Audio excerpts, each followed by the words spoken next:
lagi jam belajar, terus rembes bocor, habis itu pas dibuka pintunya langsung airnya langsung masuk. Kami juga memerlukan belajar, bermain, tapi kami terganggu. Kalau kami tidak ambil air, kami kalau mau minum setengah mati.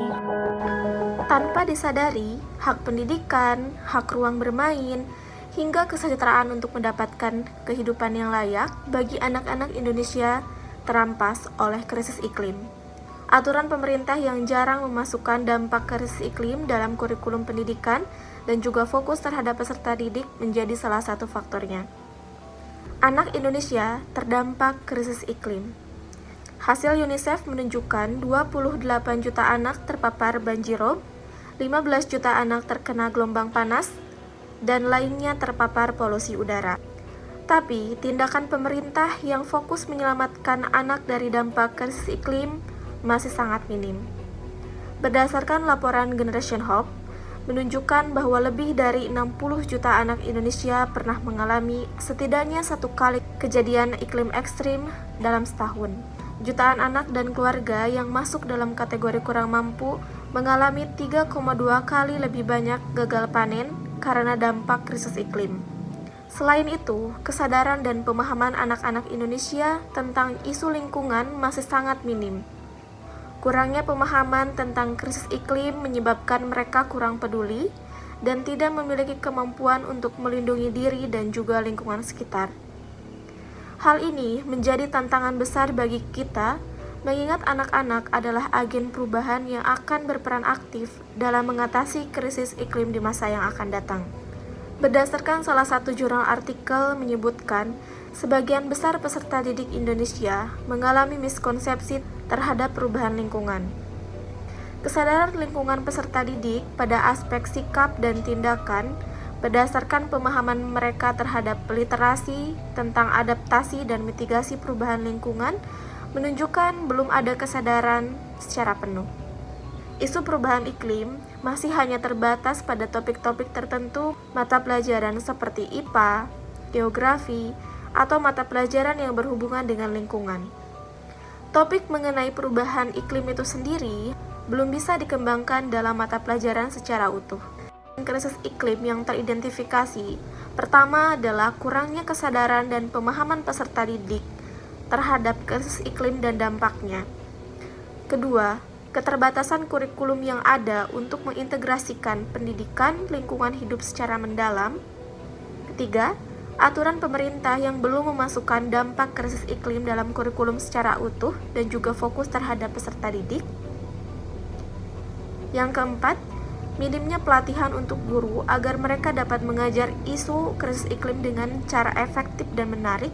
Kelima, ketidakmampuan peserta didik untuk merasakan dampak langsung perubahan iklim terutama di daerah yang tidak terlalu terpengaruh oleh bencana alam.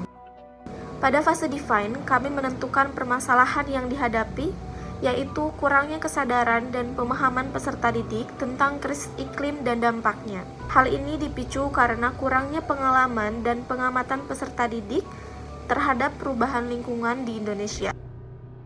Adapun perumusan tujuan solusi, insight dan pemahaman mengenai dampak krisis iklim antara lain, krisis iklim ini bukan hanya sekedar angka dan data saja, tetapi memiliki dampak secara nyata dalam kehidupan sehari-hari, seperti menyebabkan bencana alam, kekurangan pangan, masalah kesehatan yang serius, hingga mempengaruhi kesejahteraan masyarakat secara langsung.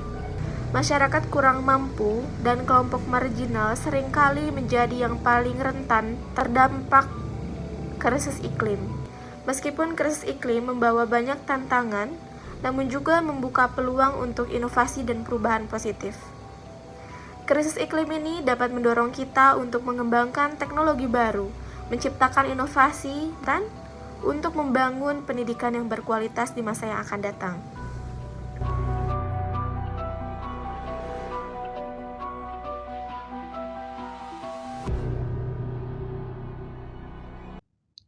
Selanjutnya, rumusan tujuan perancangan menggunakan HMW atau How Might We.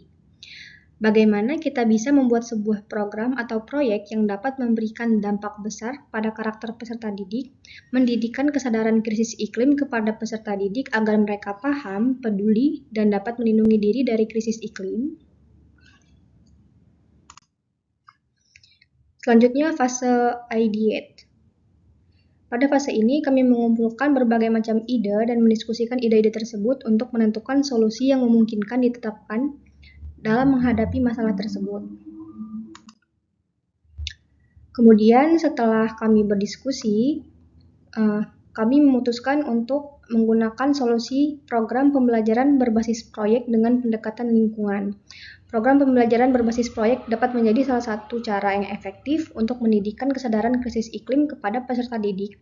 Dalam program ini, peserta didik akan diberikan kesempatan untuk mempelajari tentang krisis iklim secara mendalam dan menerapkan pengetahuan mereka untuk menyelesaikan masalah-masalah di lingkungan mereka.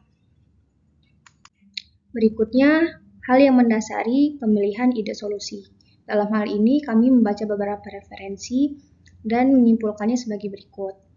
Menurut Madewena, pada tahun 2013, asas-asas PJBL adalah asas sentralitas, asas berfokus pada pertanyaan atau masalah, asas investigasi konstruktif atau desain, asas otonomi, dan asas realistis.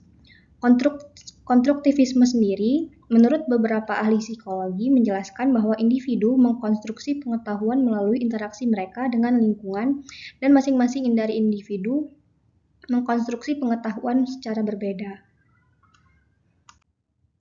Atas dasar tersebut, kami beranggapan bahwa pembelajaran berbasis proyek dengan pendekatan lingkungan akan sangat cocok untuk meningkatkan kesadaran peserta didik akan pentingnya kepedulian terhadap krisis iklim yang terjadi di lingkungannya.